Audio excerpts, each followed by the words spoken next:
Yes, indeed. Welcome to Without Bias, our dedicated lawn bowl show, part of the Sporting Capital on SEM. We do it all for AP, the go-to insurance for retirees, called 135050. Get, set, go. And for Bowls Australia, local legends wanted. A Bowls Green is just up the road. Search Bowls Clubs near me. Very big show tonight because it's been a massive week for international lawn bowls. The Commonwealth Games team has been announced, and that's going to be the focus of what we talk about tonight. So coming up a little later, former National Coach Steve Glasson will join me. But first and foremost, straight off the bat, the president of Bowls Australia has been good enough to give us some of his time, Bob Boorman. Hello, Bob. Thanks so much for being with us on Without Bias. It's a pleasure, Sam. Thanks for having me on. Well, the pleasure's all mine. It's a big week for the bowlers in this country. 18 members of the 2022 Commonwealth Games squad has been announced. I'm going to read through the names and we're going to get your thoughts on this fantastic team that's been assembled. Never easy when you've got such a dominant squad, the Jackaroos squad, to pick your Commonwealth Games team from. We'll talk about the fact-finding mission, the training camp that was held over in the UK as well. But the team, as it reads, the women's, Lindsay Clark, Christina Christic, Ellen Ryan, Rebecca Van Ash, Natasha Van Eldick, Carl Healy. For the men's, Barry Lester, Ben Twist, Corey Wedlock and Aaron Wilson. The women's pairs for the para team are Serena Bonnell and Sherelle Linfield. And for the men's pairs for the para team, Damien Delgado, Chris Flavel. And for the visually impaired team, Helena Boardman, Jake Felberg, and the directors, Pete Doherty and Grant Felberg. That's the team for the Birmingham 2022 Commonwealth Games. Never easy to select these sides, Bob, but you must be wrapped with the team that you've assembled. Well, I think we all are. We've had a very good selection panel and a process, and it's just a fantastic team that, that they've been playing over, as you know, over the weekend, and they've been working pretty hard, and we've ended up with the players that have been announced, you've read out. So, yeah, we're really pleased that they'll represent us incredibly well over there in Birmingham. Take us through that selection process, Bob. What's gone into this, and what were the main attributes and what were the main criteria that the panel was looking for these players to meet? Yeah, well, the process, as you say, Sam, has gone over quite a period. We've put these guys through some training sessions up on Tambourine Mountain previously on a prepared slower track, which is what will happen over in the UK. In the past, we've always struggled a bit when we've gone from our very fast greens over to the Northern Hemisphere, who play on much slower tracks. So that's part of the preparation. We've just taken 20, the men and women over there to play at Leamington Spa, which will be the place where the Comm Games are going to be held, and watch them in action over there with our selectors in place. And in the end, we've chosen those players who I think, firstly, that we all believe will have the ability to perform on those slower tracks over there. But they also will have the ability to perform under the sort of pressure that the Comm Games always produces. And also, I think it's that they will be strong contributors to the team culture and standards that we've set for the Jackaroos. So pretty happy with the process and very happy with the team. Absolutely, and you've got a fantastic mix of experience. It's Barry Lester's third Comm Games, where he's a Comm Games gold medalist in his own right, and then you've got the debutantes in Carl and Christina as well, and for Parabola, Serena Bonnell and also Damien Delgado, their first Comm Games too. So a great mix of experience and so exciting for those debutantes too, Bob. Oh, absolutely. It's a lot of hard work, and a lot of these people have been in squads for some time, working to try and find a place in the Australian team for the Comm Games. So it's just so good to sit down as we have over this weekend and watch them play in the Trans Tasman, and they've acquitted themselves incredibly well. So very pleased indeed. There's great stories in and around the whole squad. What are some that stand out for you? Well, you just mentioned Barry Lester. I mean, Barry has, of course, he's been in the squad for some time, but he's the ultimate professional. Barry looks after himself, his fitness, his commitment, his concentration, and he just shone over the weekend, as did the rest of the team. In terms of the women's team, you mentioned some of the new players. Christina was, again, acquitted herself incredibly well, as did Ellen Ryan. And then the three more experienced players, Rebecca, Lindsay and Natasha, all played well. So it is, I should mention Carl. Carl first go in the Comm Games, and he played incredibly well as well. So, and I should say Serena, wow, she's a star, isn't she? So looking very excited to see her playing in Birmingham as well. Absolutely. Now, we know the key to the UK Greens are that they are significantly slower than what we're used to in Australia. So how important was that preparation, that training camp, if you will, that headed over to the UK ahead of heading to Birmingham? Well, it was interesting that was really important to get our players on those very slow tracks. We play on 14, 15-second greens, beautiful greens in Australia. Leamington Spa, the home of bowls for the UK, is probably more like 10 or 11 sort of seconds, and that's the sort of green we prepared up at Tambourine, Club Tambourine as well. So what we saw is that players perform better or worse, and then over the weekend with the Trans Tasman, we saw incredible, very, very challenging conditions, and it was incredible to see how quickly the players adjusted to that. And I should just mention New Zealand, who are also very strong, but first time they'd been away from New Zealand for quite a while, hadn't played on the slower greens, and I think it was a really good learning curve for them, and they'll improve as they get to the Comm Games as well. But it's a very important part of our preparation. So the preparation did reach its conclusion at the Trans Tasman over the weekend that you mentioned. It was a whitewash in favour of the Jackaroos. You've mentioned a few that impressed you, but who else do you think really turned some heads? Well, I mean, I think, that was, I sat and watched the whole weekend, and all of the players in the para squad as well as the main squad were incredibly impressive. I mentioned Barry, Aaron Wilson. He's just one of a kind. Aaron, he plays our single, just adjusted the greens incredibly well, as did Corey. I mentioned Carl. Ben Twist skipped the 4 and the triple, and just played amazingly well. I mean, he's just turned into a really strong player. Yeah. I think the girls, we always expect a lot from Beck and Natasha and Lindsay, and they played well. I just mentioned Christina and Ellen, who played the pair, played outstanding bowls the whole time, and just, I think we've got a very good thing going. The paras were also hugely impressive with Damien and Jake, and I mentioned Serena. So it was a very exciting weekend to see how strong this team is. But it's still a long way to go to Leamington Spa. Absolutely, and it was great to see the Open Jackaroo squad and the Para Jackaroo squad all working in tandem at the same event and in there together.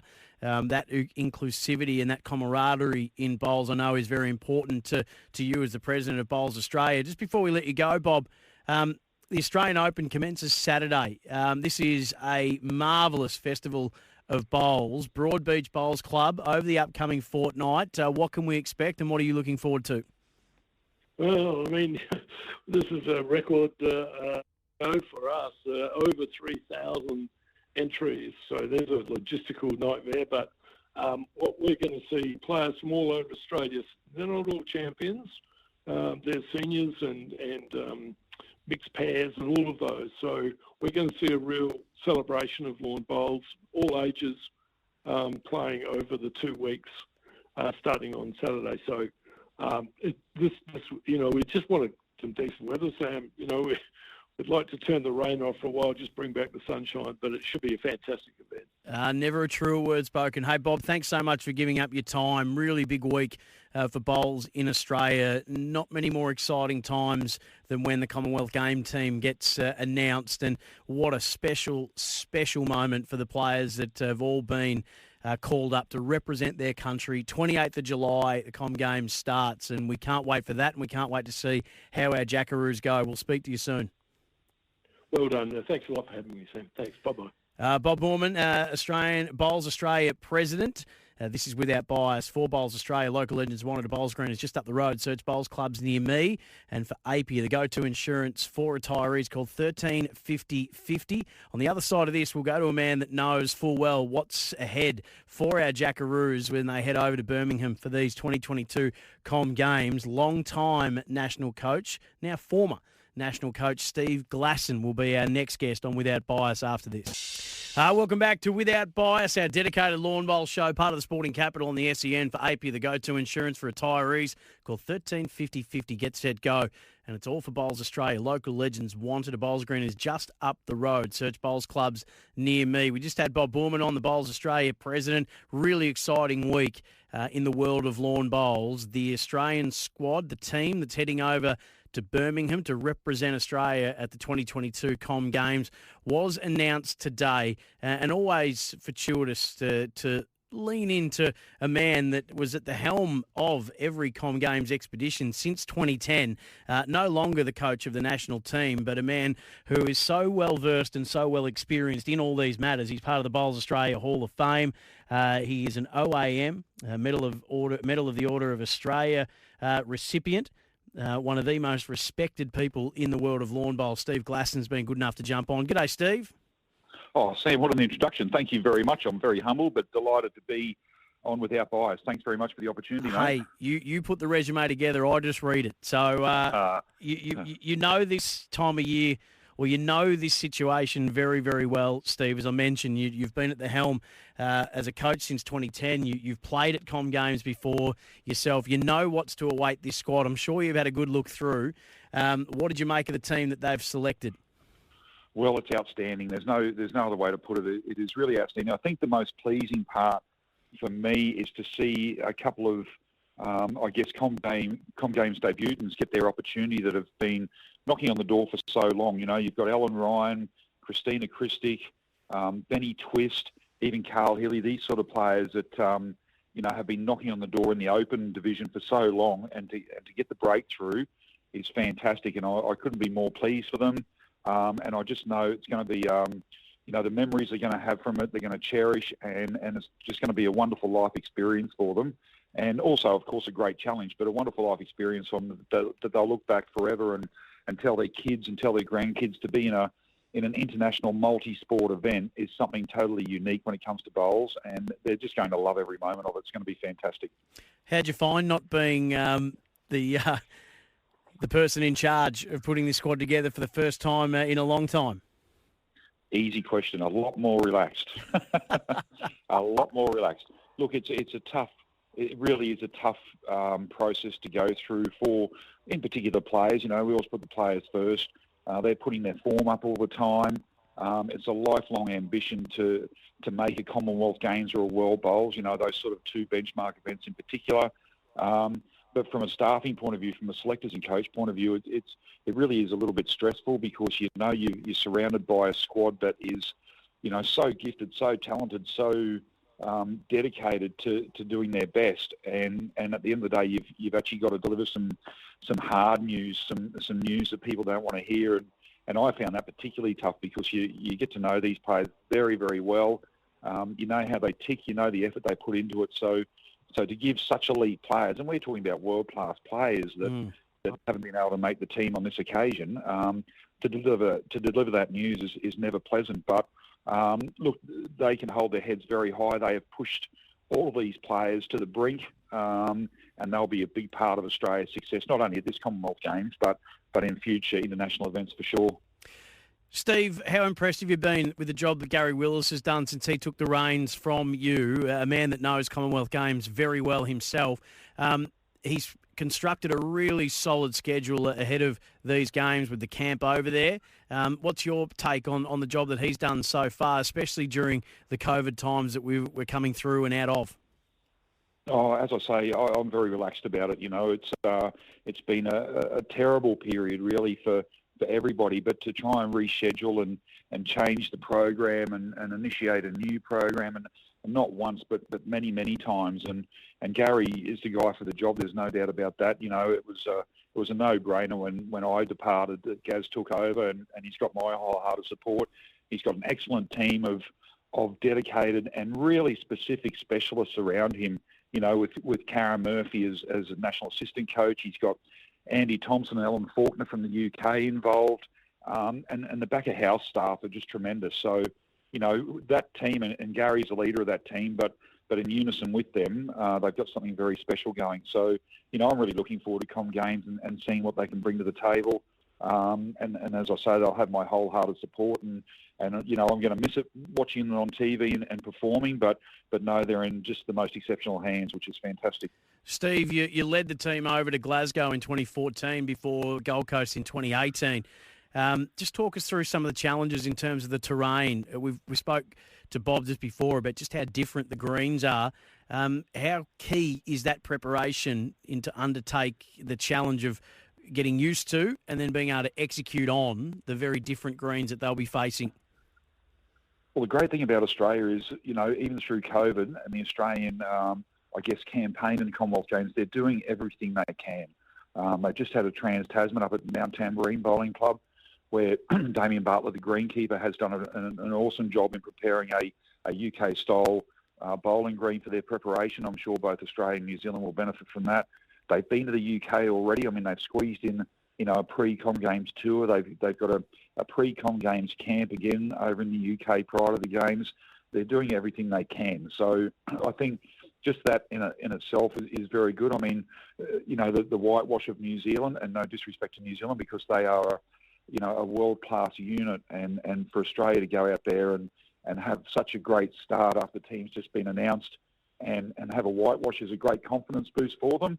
My recommendation would be don't rest on your laurels though, because that's just the start of it, and New Zealand's going to get better, and of course, you know, our guys will get better too. Don't relax with that result, but also anticipate that there's going to be great challenges over there, and that's really exciting because, you know, there's opportunities for our guys to really do something very special in the sport, which hasn't happened much in the UK before. So I think that's exciting in itself. Last question before we finish up. Just how groundbreaking would it be for a Jackaroo to claim that elusive Northern Hemisphere gold medal? We haven't been able to do it just yet. How big would it be? And who would you think is best placed to be able to deliver it? Well, I think they're all best placed, and I don't want to write our para contingent out of this either. I think they're very accomplished and they're very talented. So I think they're all capable of winning the gold. I'm yet to see a lot of the lineups from the other nations and how the draw works. So, you know, realistically, we've got an outstanding team, both in the open divisions and the para teams. They're going to need the bounce of the ball at times, and they're going to have to, I think, the key to their success will be positivity, not letting conditions, not letting the standard of greens, not letting outside influences dictate to them. They've got to dictate, you know, over the top of those. So I think this really positive attitude will hold them well. I wouldn't like to stand anyone else because, you know, as I say, I think they're all capable. Realistically, they're not all going to win a gold medal. We know that, and that's not a detrimental comment. It's just the nature of the beast. So, you know, I wish each and every one of them well. I'd love to see as many as we can, if not all of them, you know, finish on the podium.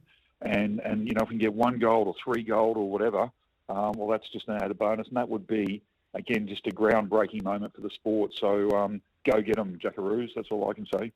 Well, I think that's just a wonderful place to be able to finish up with, Steve. It all starts 28th of July. It's you're not going to know what to do with yourself, given you won't be over there. I'll be up late. You'll be up very late. I'll be up late, don't worry. I will be, and I'll be watching every ounce of bowls I can possibly keep my eyes open to see and to get to see. But, it's exciting, and I encourage all of, not only the people that are transitioned into bowls already, 2018 at Broadbeach, Sam, was just fantastic. Yep. The audiences that attended and the support that was given to the Australians, and the way the crowd, bowlers and non-bowlers, embraced it was just fantastic. So I encourage Australia to get behind our lawn bowlers. They're world class, and enjoy what they can bring and enjoy the entertainment they're going to provide, because it's just going to be fabulous. 100%. Hey, Steve, thanks so much for joining us. Always a pleasure. Thank you, Sam. My pleasure, and thanks for the opportunity. Steve Glasson, the former Jackaroos coach, as we gear up for July 28th, Comm Games in Birmingham. The Jackaroo squad announced today the team to represent Australia at the Comm Games. You can get it all on the Bowls Australia website. And don't forget, local legends wanted a Bowls Green is just up the road. Search Bowls Clubs near me. And all thanks to Apia, the go-to insurance for retirees. Call 135050. Get set, go. That's it from us on Without Bias, our dedicated Lawn Bowl show. Part of the Sporting Capital on SEN. Don't go anywhere. Socceroos, 4 a.m. tomorrow morning. You're going to want to stick around and listen to the World Game. It's up next. The Global Game on SEN.